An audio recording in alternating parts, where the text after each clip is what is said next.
Madilim sa sinapupunan ng kanyang ina, pero mas madilim ang daigdig na kinamulatan ni Aldo. Diyos ko, kawawang baby ko. Wala naman akong atraso. Bakit ako pinarusahan ng ganito? Huwag kang ganyan. Yan ang ibinigay sa atin. Tanggapin natin. Ang masaklap pa nito, hindi natin kayang ipagamot ang bata. Ayaw mo nun? Bulag ang anak natin? Hindi niya na makikita ang kapangitan ng mundo. Eh, paano naman ang kagandahan? Alam mo, mahal, may kasabihan sa Ingles. You don't miss something you never had. Pa-Ingles ka pa. Pero kung sa bagay, may punto ka dyan. Mabuti pa, mag-isip na lang tayo ng ipapangalan sa anak natin. Gusto ko, Aldo. Lalaking-lalaki ang dating. Lumipas ang mga taon. Sige nga, Nay! Gusto kong magtinda para may pera tayo. Heh! Gusto mo maging bulag na, pilay pa? Kung mabangga ka ng sasakyan. Di, pagtayo niyo po ako ng maliit na tindahan dyan sa kanto. Sus!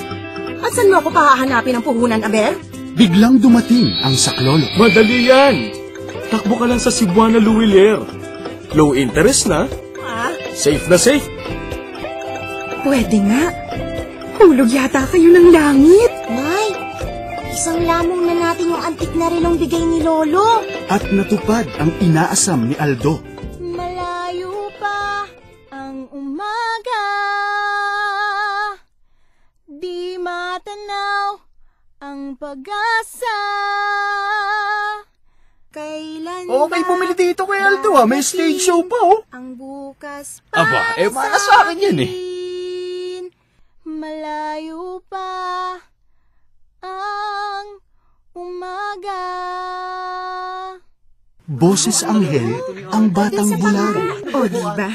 Para kayong nanonood ng MTV. Daig bang MTV? Ang galing mo, boy, ha? Sino kayo? Talent scout ako ng Moonbeam Records. Gusto mong mag-audition?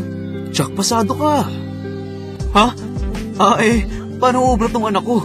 May kapansanan. Ang kapansanan, nasa isip lang yan. Kung kakayanin, kaya.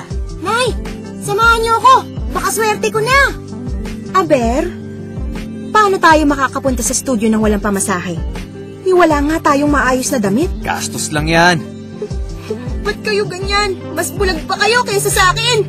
Aba, Aldo, wala ka na yatang galang sa akin. Bulag kayo sa kakayahan ko. Para sa inyo, hanggang dito lang ako. Inuuti